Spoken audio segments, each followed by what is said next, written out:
Thank you so much for joining us today. We're very fortunate to have Chris Burk here with us, who's going to be talking about tips for effective time management. So I'm so happy you all are able to join us today. We are recording this. We are recording this seminar, and so we will have it up on our YouTube channel in about a week. And we're excited about that. We also have others that have been recorded. So you're always welcome to check out our CSUSB MBA YouTube channel. Again, please do mute yourselves and during his presentation so everyone can hear this valuable information. And then we would also ask that any questions you might have, please feel free to put those in the chat, because we'll be able to get to those as we go through the presentation. So without further ado, I'm going to go ahead and turn it over to Chris. Yeah, thanks so much, Molly. And thank you all for having me here today. I am looking forward to going through this. I'm going to go ahead and start with sharing my slides. My name is Chris Burk, and today I'm going to be talking about how to live the life that you imagine, some tips and techniques for better time management. And ultimately today, I want to go through a few different topics just to give you some tips and techniques that could kind of help out, maybe reevaluate how you're spending your time, or maybe find some good solutions to help you along the process. But a little bit about me. My name is Chris Burk. I'm an MBA alum through the MBA Cybersecurity program, class of 2018. So coming up on my 5-year mark. Yikes, that happened quickly. Glad to be back though. I am currently a cybersecurity senior specialist with Southern California Edison. And while I was on campus, I think this is good for context. So I was a former ASI Lobby Corps member, MBA student ambassador, graduate assistant, SFF scholarship recipient, ran some lab courses, and along the side just kind of worked my way through and found my way through grad school. And I think that's why they keep asking me to come back and talk a little bit about time management, because people are interested. How do you manage your time? Additionally, throughout the presentation, I'm fairly informal. So if you do have questions, you can always raise your hand or put those in the chat and I can answer those as we go along, but there will be some time at the end for Q&A as well. So the main things that I want to talk about today. First will be goal setting. We're going to dive into a little bit about productive planning, so how you kind of plan out your time, an audit of your time, so how you're actually looking at your day-to-day schedule, your past week, your past month, and really just evaluate where your time goes. I want to dive into some really good time management techniques that could help you out, especially as you're trying to balance maybe different projects. If you have specific deadlines you're looking at, if you are potentially looking at your calendar and figuring out where to slot in some time here and there. So those will be hopefully really helpful for you. Talk a little bit about some resources and then dive into the Q&A portion. So first and foremost, goal setting. I find this to be one of the most important and often overlooked areas within time management.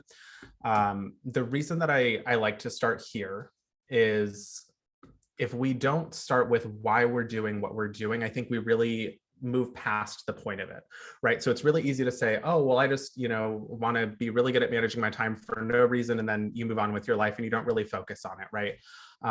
But here, if you have intentionality, if you're saying, hey, I'm doing this because I want to maybe spend more time with my family, I want to be able to manage more projects at work and move up the corporate ladder, or I'm looking at, launching a business while working full time, or I need to figure out some sort of purpose behind what I'm doing. I hope to kind of help you move in that direction, start to think through maybe why or how you want to live that life. So I'm really big on focusing with that. And with that, really Simon Sinek, I think, said it best. He said, one of the strategies for successful people, begin with the end in mind. So think through what your ideal life would look like, whether that be the time with the family, the vacations, the better management of projects at work, the ability to make it through grad school while working full time, or some of those other commitments that you may be looking at, and really planning that out. With that, you really have to draw out your plan. So I'm more of a pencil paper person. draw it out, kind of describe some key areas that you want to work on while you're doing time management. So if you feel like maybe you've done really well with managing your time with your family, great. Maybe you don't need to focus on that as much for the moment if you feel like you're really there. But if there are some areas you feel like have gotten a little bit out of array or need a little bit of assistance, then we can definitely look at that specifically. And then again, think through why. Find a really good why for why you want to do this. It helps you really put everything into perspective and kind of evaluate where you want to go with that. Additionally, I'd say take some time for productive planning. So here, it's really where I just kind of evaluate where I'm at. So one of them would be knowing your deadlines. I know at the beginning of each semester, you're going to get your syllabus, and it will typically have when your projects are due, when your tests are going to be, you're going to have work assignments. Ask for clarity. Say, hey, when is this due? When do we need this project ready? Do we have anything that's going to get in the way of that? And kind of work backwards. Additionally, you need to know your own time commitments. So if you currently have classes from, a specific time, you can put that in your calendar already. Say, I've blocked off this time, I'm going to be in class, I'm going to make it, I'm going to drive, the freeway maybe to make it, right after work, I'm going to rush there maybe, but I'm going to make it, I'm going to be on time, and it's in my calendar, I'm not going to forget it. Great. You can do reminders, and you can set it up to be a recurring event. So that way it's already blocked off in your calendar. You've set the time, you know what commitments you have. Maybe you're also volunteering on the side. You've put that into your calendar. You've done all these things of maybe we do Sunday brunch with the family, whatever that is, right? I want you to be able to put in the things that you can already guess into your equation. Same with work. So if you have, your work schedule, you can go ahead and populate that. Make sure you have all of those key components in there. It'll give you a really good picture of what your time looks like at the end of it. So that way, when you look at your calendar, you're going to see, oh yeah, I have a slot between maybe 12 and 2 because I don't have, work or class or whatever that is. Great. That's a great time that you can start to reevaluate how you're going to use that extra time. Additionally, know your support network. I'm really big on this. I think it's one of the most important things, especially as you're going through difficult seasons, difficult programs. You're going to recognize that you're not going to be able to do everything alone. And that's okay. Yes, it is your success, but also the people around you are there to help support and grow you through the process. So know if you have friends that you can reach out to when you're having difficult days. Know if there's someone at work that's really good at, maybe particular components of something you're working on that you can lean on when you need some additional assistance. Maybe there's family members that are able to help you out and walk you through some particular areas. So know your support network, understand, what roles they may play in your current scenario. Additionally, this one's difficult, especially for students I know. Know your study habits. Oh, I'm going to say it again. Know your study habits. If you are a procrastinator, that's okay. I think everyone has a propensity to procrastinate from time to time because they recognize that they have additional time somewhere. But I would say slot it in. Slot it in different areas, because once you have that good view of your calendar, when your deadlines are coming up, when you have those tests, when these things are coming, if you've slotted in, oh, I have this really big work project that's the week after my finals or the same day as my finals or whatever that is, you can start to put those in and recognize how early you need to start committing to that assignment, that study, studying for that test. Recognize how much time you may need for some of these things. That's a really good personal skill to have.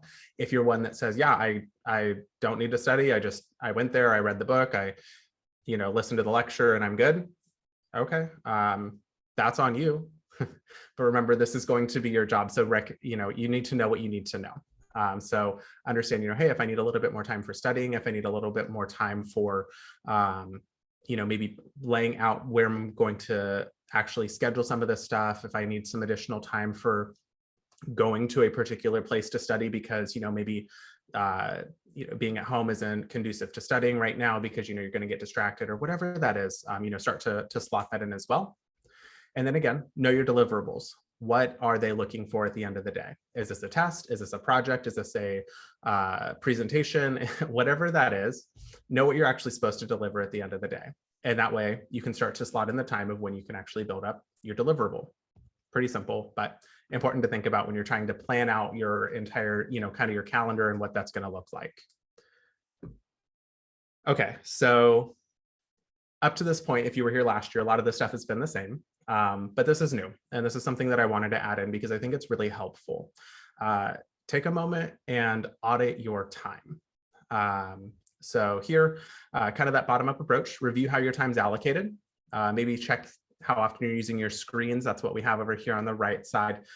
If you'd like, you can, if you have an Apple device, even on your Androids, I believe you can do what's called a screen time usage, and it will break down not only your daily amount, so how many hours or minutes or whatever you're looking at your screen each day or week. You can see if you have trends. You can see what types of applications you're spending your time in. Is that social media? Is that productivity? Whatever that is, I think those are important things to know about yourself. Some of it could be, useful. Some of it is a waste of time, right? And some of it you're saying, well, it's really important because I needed to whatever. Okay, great. That's you. This is your calendar. This is your time. I want you to use it to the best of your abilities. This top one here, this one is so important. Turn off your notifications during times you don't want to be disturbed. It's so easy to get sucked into something else because all of a sudden you get a ding on your phone and it's not important, right? It's something that is of very little relevance, and it's very good at tinging at just the right time to try and pull you away from your studies, from your homework, from your projects, whatever that is that you're working on. Turn the notifications off, put your phone, where it's not going to distract you. So that way you don't spend too much time focusing on these things and not focusing on what you want to accomplish or win at. I'm big on winning at things. So if you hear that throughout the presentation, that is why. I want you to be able to win at your time. And at the end of the day, if you can sit down and evaluate where you're spending it, maybe you need to set some limits here, say, oh, I can only do social apps for 30 minutes a day because I don't have much time right now, or I can do it for, 2 hours a day, or I can do it on weekends, or whatever that is. Set your limits because it's going to be best for helping you reallocate your time and not waste it on particular things that just kind of go into a vacuum hole. You're, scrolling your phone, and then all of a sudden, oh no, I didn't do the thing I needed to do. Okay, so with this, we have a few different techniques we can dive into. The first one we're going to talk about is called the Pomodoro technique. We also have one called schedule blocking, and then one called getting things done. So Pomodoro technique. This one is for people who maybe feel a little bit burnout. If that's you, this would probably be a good time to engage. So people who also enjoy creative thinking tend to really enjoy this process.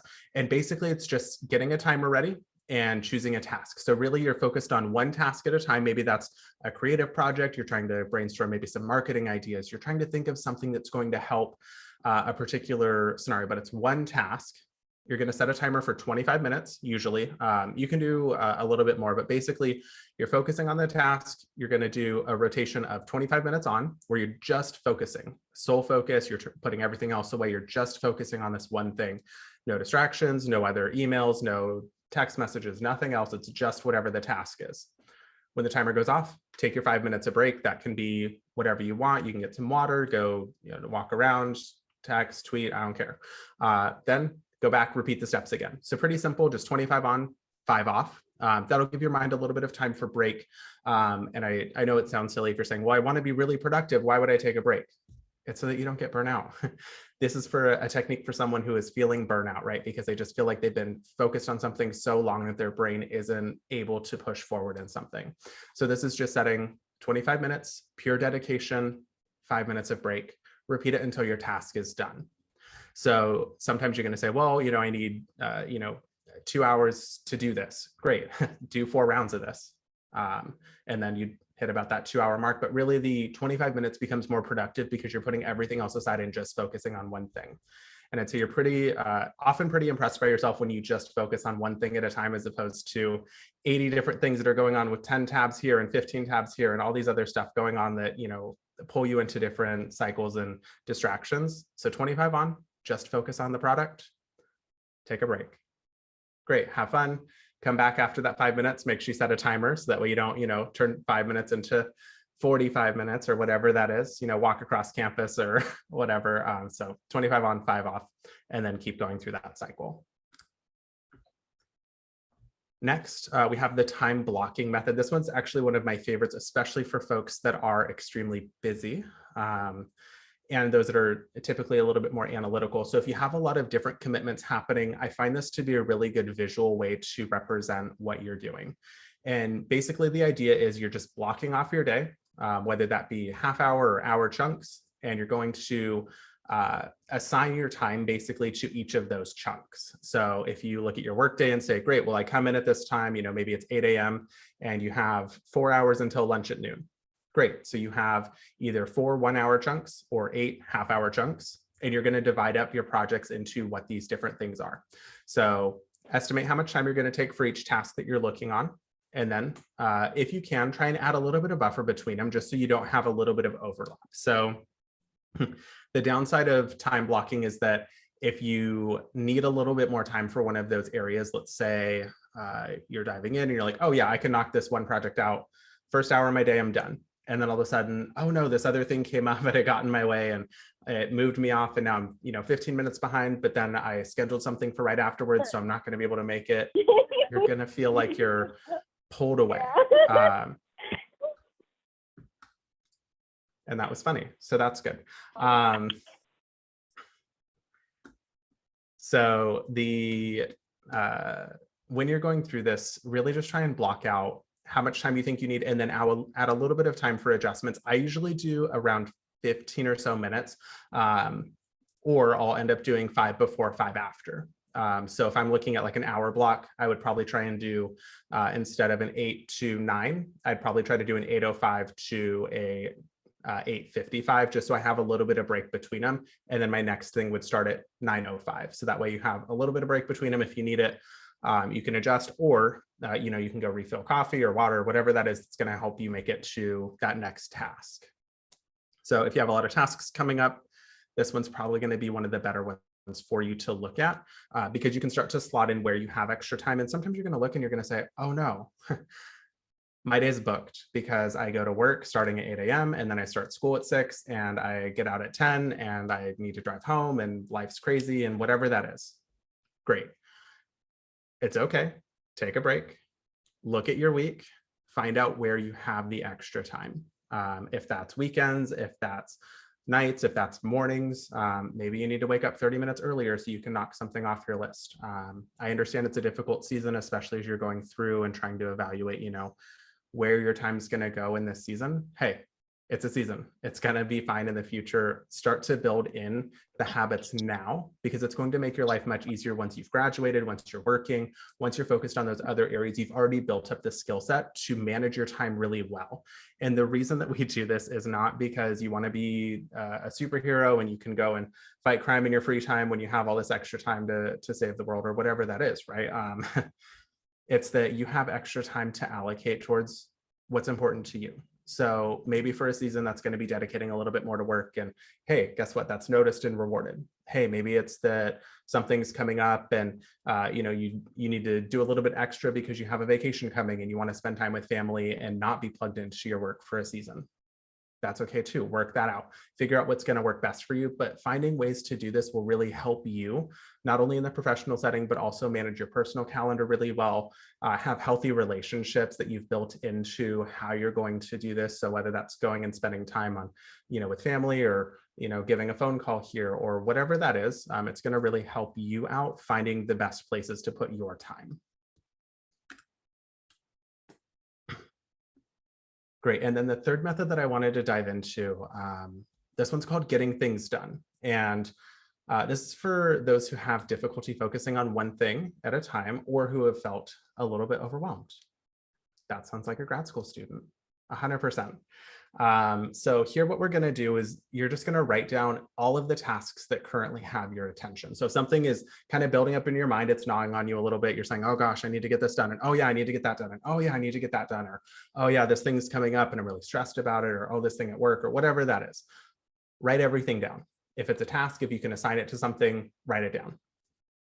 Now, this is where you get to build your discretion in. Decide if the task can be acted on. So you have 3 things you can do. If it cannot be acted on, ignore it. Put it on a different list. Coming in the future, You can't do anything about it. It's existential. I consider this kind of those like bank collapses, things that you don't really have a lot of control over unless you're working for a particular area that you have control. So if it's something that you can't control and it's starting to take over your mind, great. Write it down. Say, yeah, I'm really stressed about this. Great. Put it aside. Not my important list. My important list, you're going to dedicate it into 3 different areas. You're going to either do it, delegate it, or set it aside. So if I'm writing this out and I actually have my full list of things that I need to do today, I'm going to, on my notes, I actually just do 1, 2, 3 at this point because I've assigned what they are to these. But that's up to you on how you want to do it. Some of them you can just do right now, right? So if you can knock it out immediately, just do it. Don't waste time. Don't say, oh yeah, I need to schedule a meeting and with so-and-so, and that's going to be on my list for a while. No, it's schedule a meeting. If it's a schedule a meeting thing, schedule the meeting. Like that's easy. Knock it off, cross it off your list. You're done. Delegate it. Great. So I can, it's actionable. It's something that could be done, but I don't have the time to do it. And I have a team member that is completely available, asked if there's anything I need help with. Great. I'm going to delegate something that I can get off my list that isn't needing my direct authority over it.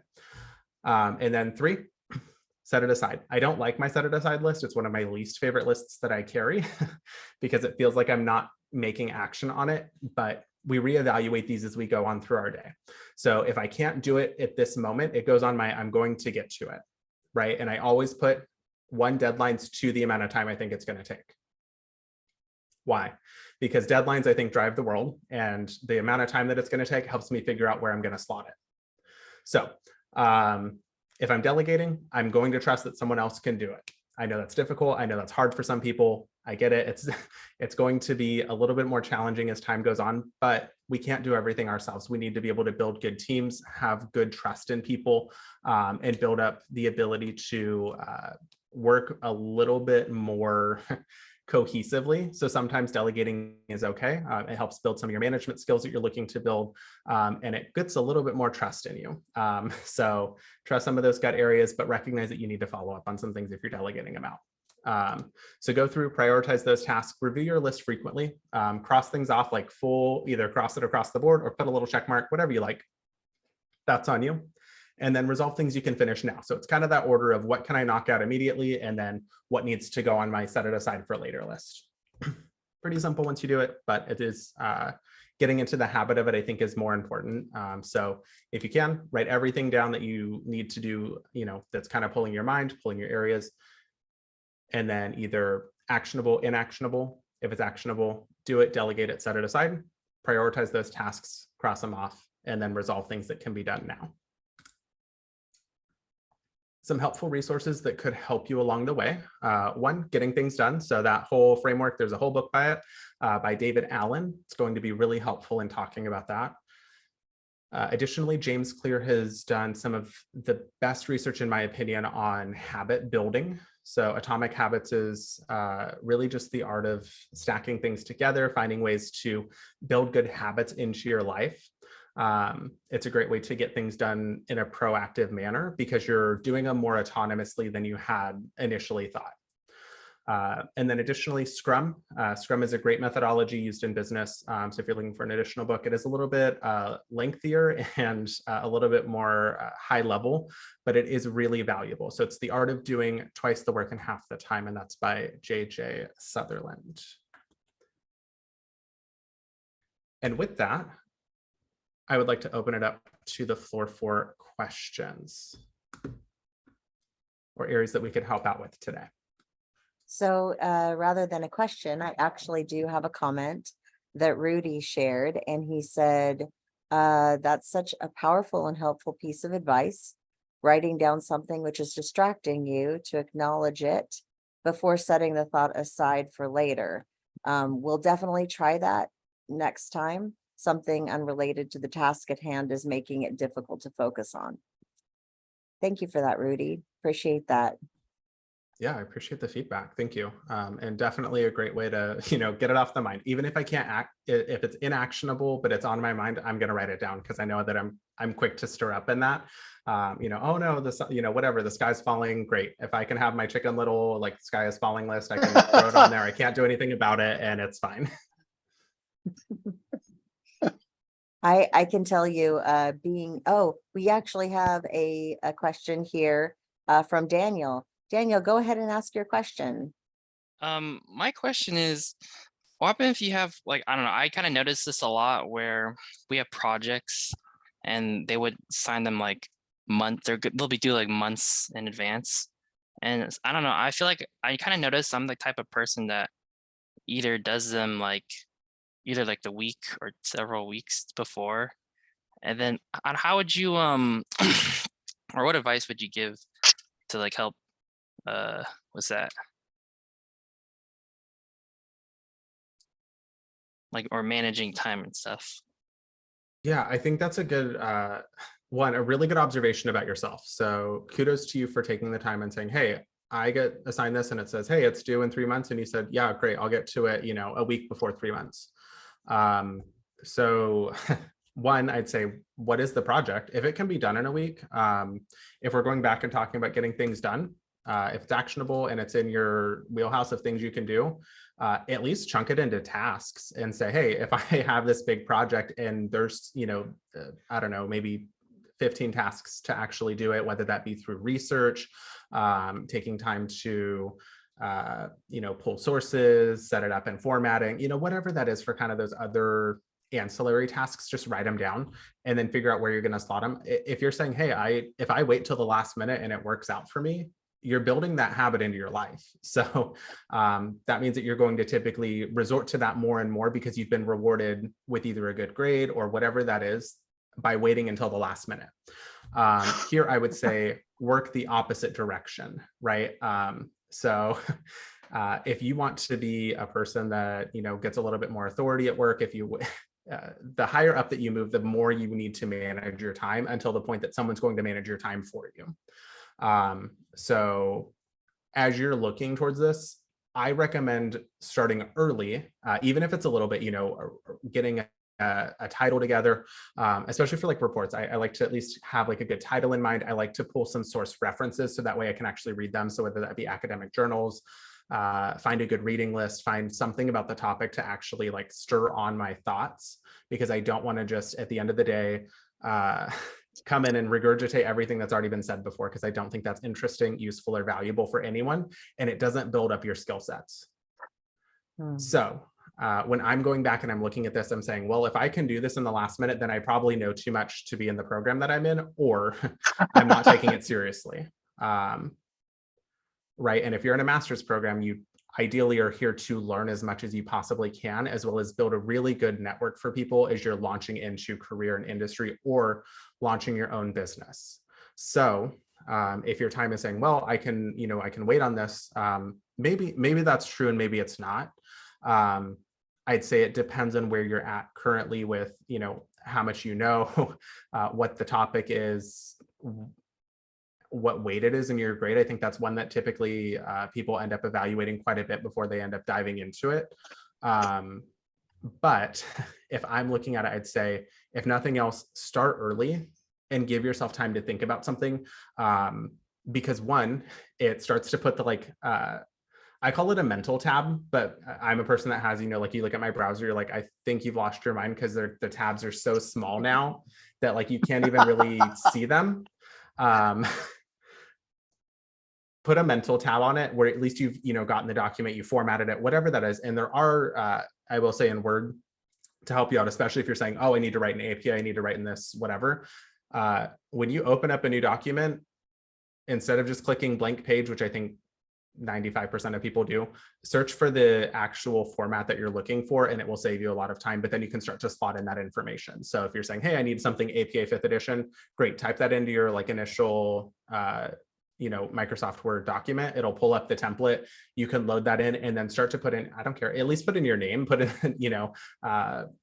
the date, the project, whatever that is, just to get, the mental tab there, but then start to work towards, well, what do I need to do to finish this? And then build it out over the semester. I think it's going to give you a lot more value in the work itself, but also help you engage a little bit more in what you're doing. Does that make sense? Or were there areas you wanted me to dive in deeper?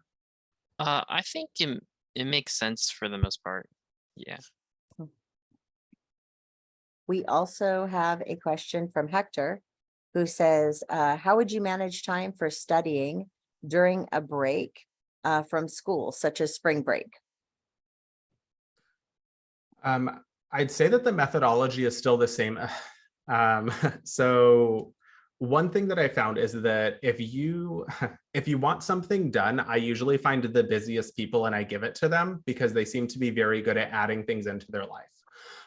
Comically, right? Because I feel like the people that are, oh, like my schedule's wide open, oh, I could do anything whenever. Whenever is not a time. Whenever is never.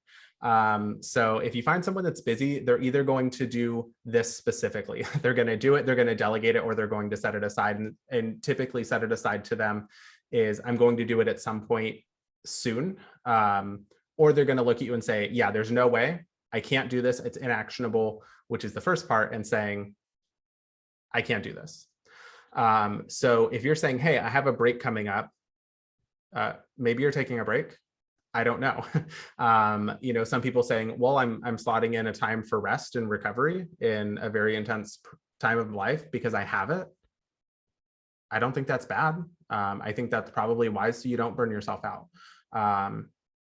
But I'd also say that sometimes you're going to recognize that your schedule doesn't allow for it, or what you're looking to get in the end isn't going to make sense in that particular area. So if you're saying, hey, spring break, and then Monday I have a big term paper due, well, then I'd probably focus on the term paper. And if you're saying, well, I have spring break and then we're kind of restarting slowly and, I have a little bit of time and there's some flexibility, okay, then take the break you want to take.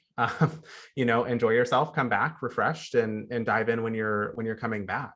But really that's going to be more of a personal scenario of where you're at, and that's doing your time audit. So you can recognize, where does my time go? What do I need to get done? And then how much time do I have to get there? And if you can figure out the difference between those, and you can say, yeah, I can take this break and I can also get everything done in time, fantastic.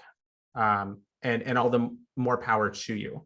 I remember my first year of grad school when I was at CSUSB, I was on the quarter system. So we ended quite late in the summer, and I had a summer internship that started in May. We didn't get out until, I believe, between the second and third week of June. So I needed to be in a different state. It was in New York, not really that close. While finishing over a full load of grad school in a different state, while still needing to do group projects, term papers, and like final exams.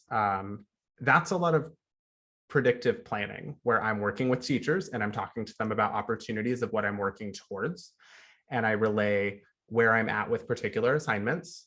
And I work early on to address issues before they come issues, because I can see this coming and being a very poor end to a semester or a quarter. But I could also see it saying, hey, I have this opportunity. I don't want to miss it. I think it's a great way to build and launch my career, which is what you're also wanting me to do. That's part of success metrics, right? So how do I end up doing this? And that was, hey, I left to New York with like 3 weeks left of school. And in the evenings, I was doing some additional assignments. I had already finished up term papers in one class, and one of them, I was working with a group until the last minute. And it was, I was 3 hours ahead. So it was a very late night for me, but it worked out and life goes on. It's going to be fine. Second year, I did a service trip during our spring break. So we had a spring break, and for us, it was during intersession. So they broke up winter and spring. So I had, kind of that break between old classes starting, new classes beginning. But I was able to do that. I took the, I don't necessarily call it rest or leisure, but it was something that was engaging, fulfilling, and helpful to community, society. It was building on what I wanted to build on. And it gave me a little bit of perspective change, which I think is also valuable, even just, perspective change while you're in the middle of things. So yes, I think you can take spring breaks, and I don't think that's bad, given this scenario and given where you're at. If you're saying, well, spring break is in a week and I have something due on Monday, but I'm able to get it done before then, good, do that and then take the break. Because the more that you don't, the worse your spring break is going to be. And then you're going to feel really disappointed that, oh man, I had this opportunity to rest and relax, and instead I just focused on this paper that I put off for 3 weeks because I didn't want to do it. So little nuanced of an answer, but I think you have the opportunity to do really well, depending on how you plan things out. And hopefully that gives a little bit of insight. Chris, I don't know how you did that. That's kind of blowing my mind right now. That definitely is showcasing your time management skills. I'll share that. I'm in the MBA program right now and working, and so I'm like, yeah, that's a lot. Yeah, I know We're in two different places. Oh my my goodness. last quarter, I went on a Golden Key Honor Society international trip. So their international service learning project, where I went to Australia for 10 days in the middle of one of our, it was actually my last quarter of grad school. So it's doable. Work in advance, figure out what you're going to miss and see if you can do it beforehand, or have things so ready and available that if you're in a different country, if you're in a different time zone, whatever that is, that you're able to work through the challenges. And I find that people respond well when you communicate early as opposed to waiting until the last minute. Because if it becomes a last minute problem, it's a last minute problem, not just for you, it's for them as well. And that's really unfair for people. I don't think anyone really enjoys those types of surprises of, oh yeah, sorry, by the way, I'm going to be gone. But we're in a group together, so have a great day. Really appreciated working with you. Don't write bad reviews about me. Okay, bye. That's not a good group member. I don't like those group members. But if you're the group member that says, hey, I have this thing upcoming, these are the portions that we've agreed are going to you, to you, to you, to you, and then someone's going to come together and tie it together because we need someone to actually revise everything so it sounds like it has narrative flow as opposed to written by 4 different people and it's a Frankenpaper, because nobody likes those and they're horrible to read. Agree. Again, I was a professor as well, so that was difficult. But while you go through this, I just implore you, is once you start to look at your calendar, you look at your deadlines, your schedule, your where you need to be, what flights you need to be on, whatever that is. If you just communicate really well with people and assign good parameters around it, I think it's going to go really well for you. And then if it doesn't, you know, maybe you have a late night in wherever you're working on it. But fortunately, I think we've kind of proven over time that remote work is possible, given the dedication and the fortitude of the people that go through it. So it's not, you know, oh, well, we're on paid vacation and we're hanging out at home doing nothing. It's, hey, we have things to do, and those are represented by the projects that we complete. So have good guidelines, have good parameters, know when you're going to get stuff done. And if you need to do it from a beach in Hawaii, do it from a beach in Hawaii. I don't care. If it's done, it's done. That doesn't really affect me. So, you know, have good quality. And I think that really makes up for maybe some of the locational challenges that could come up in the meantime. Absolutely. Okay, so we have several questions that we want to make sure we get to. So Natalie is looking for some advice on how to manage her time.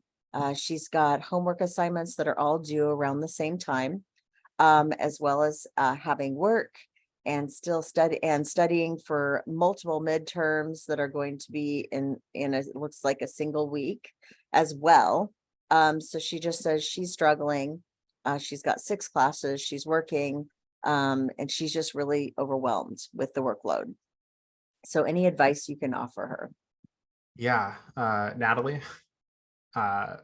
one, you're in a difficult season. Taking 6 classes, whether that be all at the graduate level or whatever that is, that's a lot, even for a person not working. Add in work, add in other areas. I recognize that's a really difficult scenario that you find yourself in. But how would I end up looking at that? One, I always set due dates that are very irrelevant to well, not very irrelevant. I don't care when something is due as long as I get it done before. So I will reset due dates if I recognize that, oh, we're going to have, you know, all of our projects due on this date and they're not group projects, so I don't have to wait for other people. Great. I'm going to set them due maybe, you know, staggering weeks or whatever, just so I can focus on that one thing at a time as we go back and talk about that, either time blocking or really the Pomodoro. So if I'm trying to chunk something out and say, hey, I have, all these different classes and they have different due dates and assignments. Great. If I can move something to a different week that's less hectic, I'm going to do it because it's going to save me a lot of anxiety and pressure in the end.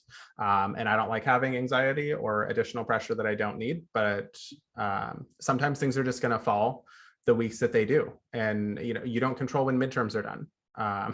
Midterms come when midterms come. And that's when I really want to know, great, what are my deliverables? If a midterm is a test, great, I can be prepared for a test. If a midterm's a paper, I can be prepared for a paper.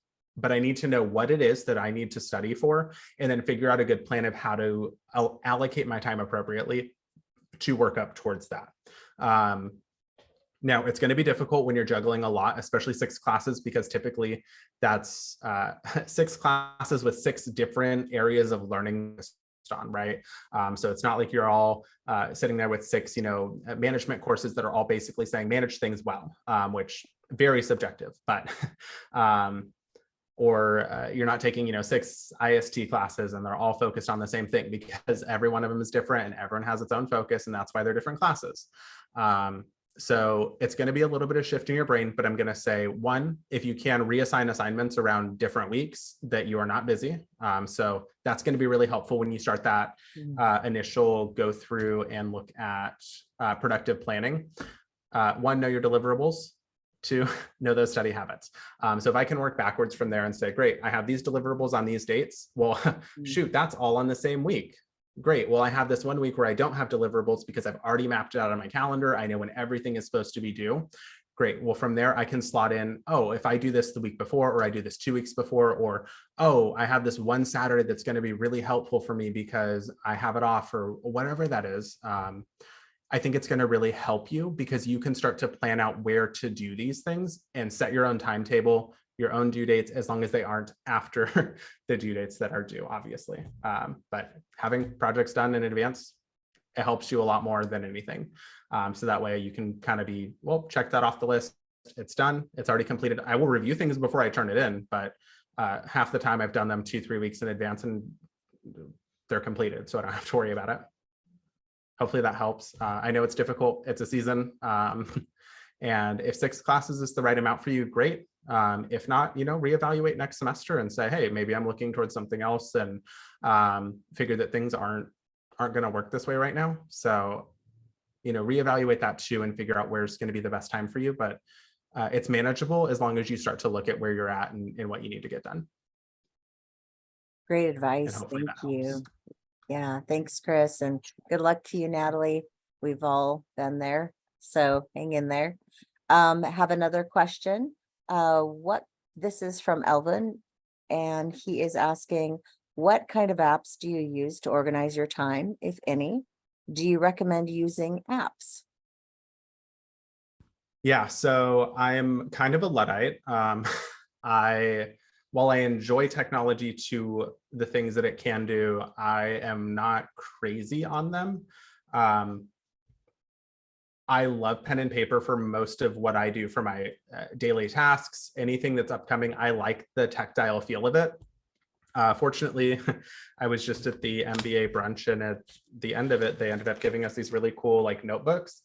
So I use this actually, and it has a task list in there. So I've moved it over there and I can scan it and it goes to an app, which is nice.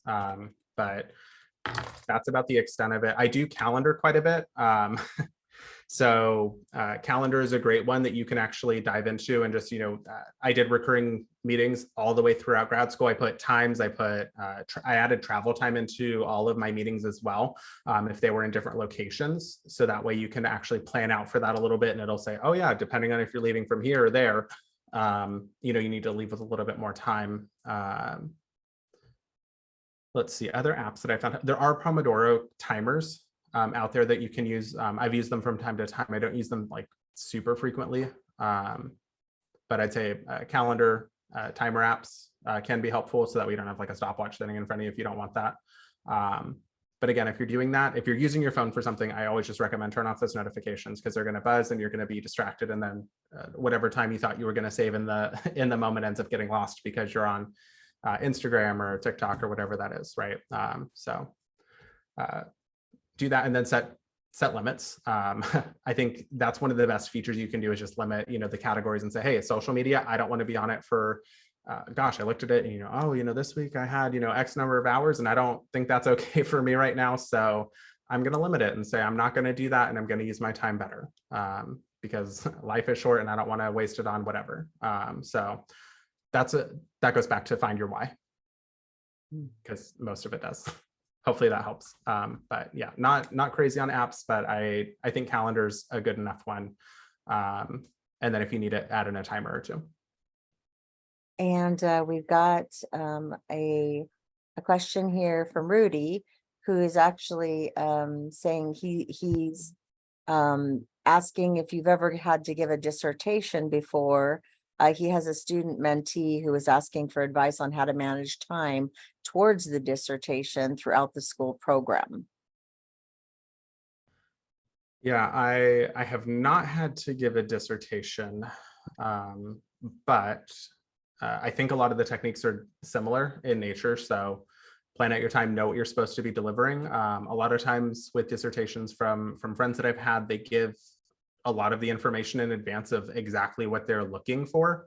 And if you're, it depends on what it is. So if it's just a general like dissertation of what you've done over the past few years and you're doing it for an MBA program, I think that's different than maybe your doctoral dissertation, which you're going to be looking at and saying, well, I did a lot of work and I did all this research and I'm here to defend it. Well, you're going to know your research better than the people that just read your paper, provided that you did it. So do your work and be prepared to defend it. And sometimes curveball questions get asked and people want to challenge you. That's good. Think through the idea, think through the structure, and know why you wrote what you wrote. I think that's going to be the best defense, because typically you wrote it for a purpose, right? So that always goes back to why. Why did you write it? Why was this important? Why do you care about this? And then what did you find out, and how does that end up speaking to the results that you found? Okay. Does anybody else have any other questions? You're welcome to go off of mute and go ahead and ask those. Rudy, I'm glad that was valuable feedback. Please do pass that on to your student mentee.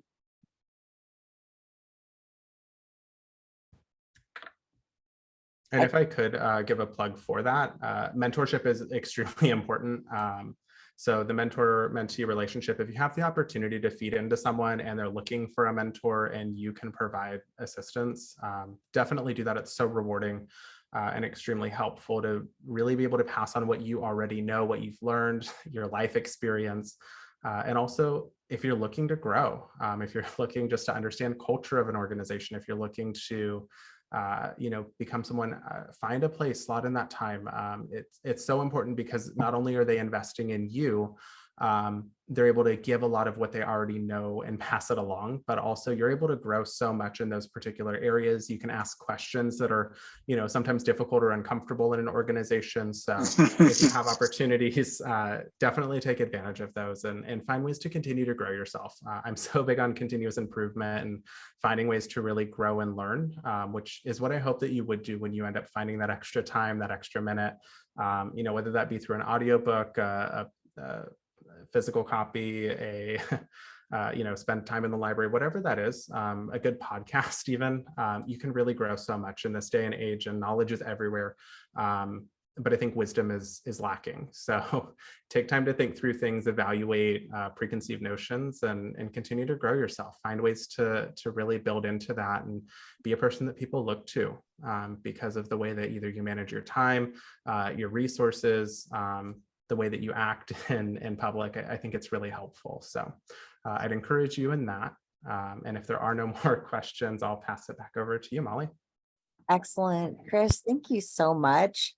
I certainly gathered some great tips as well. I'm going to be trying that Pomodoro technique for sure. And it's cool to know that there might be apps out there. I don't have to use like a stopwatch or something like that, or a timer. So I'm going to check those out too.